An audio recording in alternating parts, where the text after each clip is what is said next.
Enter a strange, horrifying world where things are confusing and scary. We're trying to understand the mystery and leave you with fear. You are listening to Chillingly Bizarre.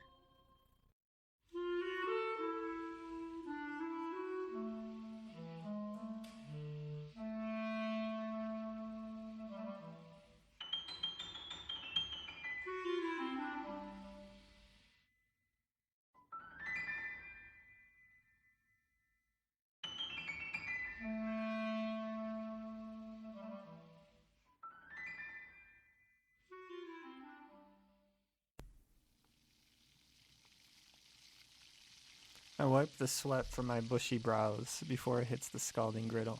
Taking the spatula, I flip the bloody heart patties over. They sizzle and steam. The air becomes an acrid scent of iron. I look over at Raffie as he dips the frying basket full of fingers into the boiling oil. I bring the patties over to the other counter and slip them into bun-shaped skins, then wrap them in a thin paper. Raffie brings over the fried fingers already in their sleeves. After I put them all into a carry-out bag, I hand them over to the werewolves waiting for their orders. Glancing at the line, which is gradually getting longer, I can see that it's going to be a long night. 8 years I've been working the midnight shift with Raffie. Every night we park the food truck on the corner of Washington and 3rd Street, using the cover of the industrial park.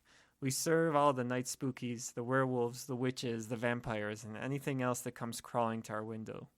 As long as you feed them well, they won't kill you. Raffie and I stumbled onto this lucrative venture by chance. We were both chefs that had gotten fired and had decided to start up a food truck business. Our first week was a bust, mostly because we didn't know how to cook inside an oven on wheels. One night the food truck broke down on Wash and 3rd. We argued for about 10 minutes when we felt like we were being watched. And sure enough we were. Our first customer was a vampire. Its skin was a milky hue, almost transparent, and his eyes were black orbs that stared through us. Its clothes hung loosely, and what little hair it had was pulled back slick. Do you sell blood? It asked in a raspy voice. Blood? I stammered, Yes. and it made the S drag out. No, we don't. Raffie said, shaking his head. Well, how about that? Can I have it? The vampire said as he pointed with a skinny finger inside the food truck. I remember looking down and seeing the dead rat we had killed earlier that day. You want the rat? I said. Yes, please. It said, its palm open, waiting. Raffie picked up the rat by the tail and handed it over to the vampire. It smiled and turned.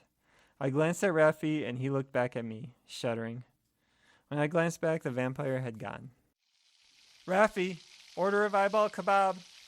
I yelled over my shoulder as I wrote down the order from the witch. She winked at me and tossed her money on the counter. I smiled as I punched into the cash register. I looked at my watch before I took the next order. It was 12:45 a.m. My brother and I didn't start the business right away. We had shrugged off that night thinking it was some twitch high on drugs. It wasn't until we told our good friend what happened that night over a pint of cold beer that we changed our minds. He claimed that he saw, late one night, while he was driving back from a baseball game, a pale man hunched over a body. It had peered over at him with blood covering its chin as he stopped at a stop sign. I remember seeing my friend shake in his wooden chair over the memory. Raffie and I told him what had happened to us. Afterwards, he warned us to stay away from that area.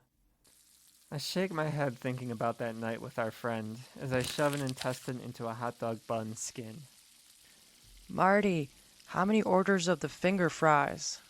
Raffie says over his shoulder as he stands in front of the fryer. 2. I say as I grab a small notepad and pencil to take the next order. Once the smell touches my nose, I know who my next customer is. It's the odor you get when your dog gets wet and he rolls around on the grass. I look up with my pencil poised over the pad. The werewolf has a long scar running down across his eye from forehead to chin. What I take for a smile is a grimace filled with sharp teeth. What'll it be? I ask. Liver patty burger with lip rings. It growls. All right, that'll be $13.75, please. I say, passing the order to Raffie. The werewolf throws on the counter a crumpled $10 and $5 bill. One of them was stained with drops of what looked like blood. I don't ask questions where these spookies get their money as long as they pay. Raffie comes by with the 2 orders of finger fries.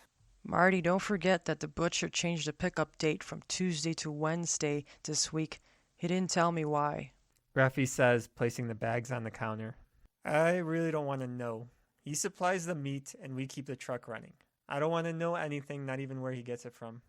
I say, sticking my head out the order window and calling out the last order. You and me both. Raffie says as he returns back to the cooking area. The day we met the butcher was another strange day. Raffie and I had just purchased new equipment for the food truck the week before and had it fitted with what little budget we combined together. We decided not to name our food truck and custom paint it dark gray.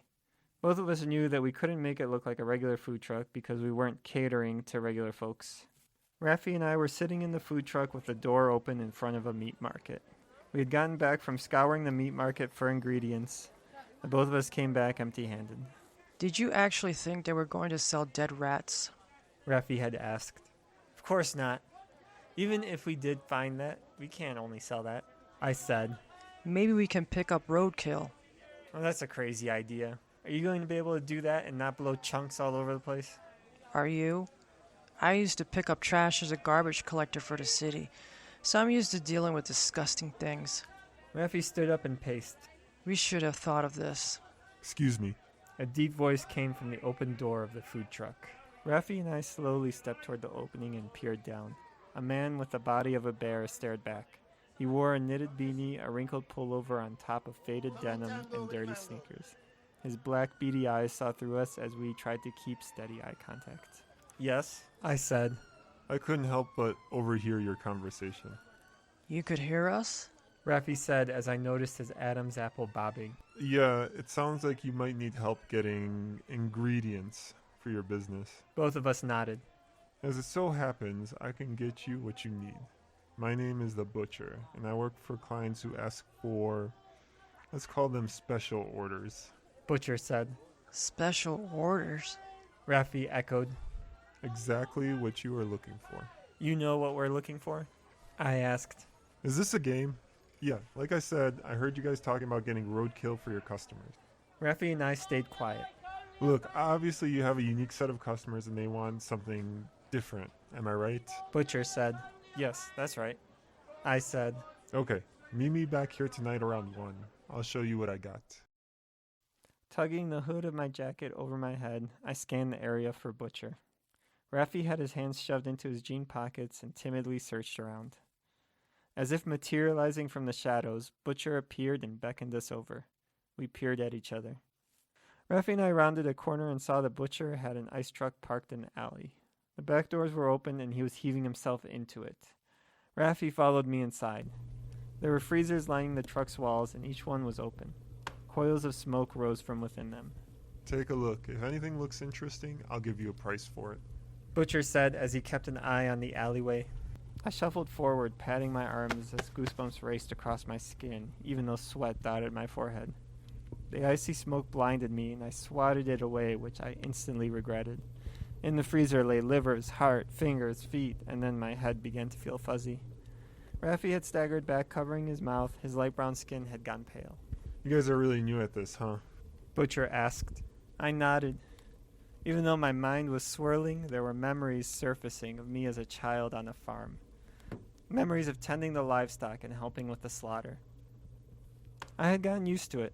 Somehow I had to bring back that courage. Swallowing the bitter taste of bile, I peered back into the freezer. Raffie had turned away and was sucking in air, his head sticking out the back doors. I placed the brain chili on the counter, and immediately a decaying hand swipes it away with a grunt. It took Raffie and I some time to realize that each zombie grunt was different, and that they were actually words. You're welcome. Have a nice night, I say as I reach to the side of the window and pull it closed. All right, Raffie, that's it for the night. Raffie flips his spatula and slips into his apron, a closing ritual that I had gotten used to seeing.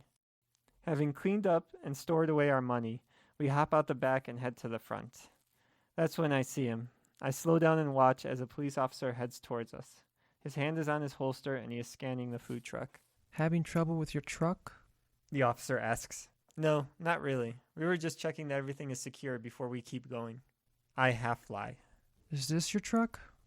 It's our truck. Raffie answers. The officer glances at him and walks towards the truck. Your truck has no name, no colors, nothing that makes it stand out as a food truck. The officer says, Yes, officer. We decided we did not want to give it a name. I say. Well, how would people know it's a food truck or something else? It hits me that the officer is suspicious of what we are doing here, and if our food truck is actually a food truck. It is a food truck, sir. I say. I'm going to need you to open the back doors. The officer says. My pulse quickens and I could feel Raffie stiffen by my side. The keys shake in my hands as I unlock and open the doors for the officer. He heaves himself in and begins to open drawers and cabinets. I glance at the freezer and squeeze my eyes shut, praying that he doesn't bother to look in there. As the officer's hand reaches for the freezer door, his walkie squawks. He checks in with the operator and then turns towards us. Raffie and I step back as he hops down. If I see you both with this truck around here again, I will have you arrested and the truck towed, and I will check. The officer says. As the officer walks away, his pace slows. Raffie and I stand by as a grunt and then a growl is heard from the shadows. The officer unholsters his weapon and points it at the shadows. One by one, the spookies step out of hiding. Some of them had glowing eyes. The officer's hands begin to shake. Just stand back, with your arms up. He stammers. The spookies continue to approach, some of their feet dragging on the asphalt. I won't say it again. Stop where you are or we'll shoot. The officer steps back. Still, the spookies shuffle forward. A shot rings out, and then another, and yet another. Raffie and I grab our ears and crouch to the ground. Two of the spookies' bodies jerk into spasms as the bullets hit, yet they don't fall and it doesn't stop them from coming. What the hell? What the hell are these things? The officer screams. They are night creatures. We call them spookies. I say. They are our customers. Raffie adds. The officer gives us a bewildering look and dashes off down the alleyway.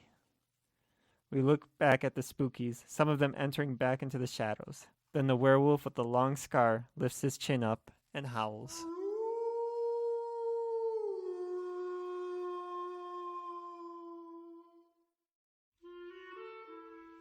Thank you for listening to the Chillingly Bizarre podcast.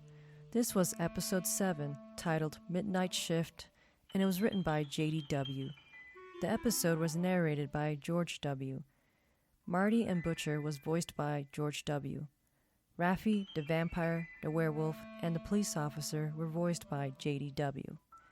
Credits go to freesound.org and its following contributors: Keith Pitter, Yato M. Top, Starvault, L. Wilk, Katie Jack, Nature's Temper, Anthusay, KRNFA, Mr. Han, Timothy J., Jbez1, Angel Kunex, and Zigvari. Please leave a review or feedback, and don't hesitate to follow or subscribe.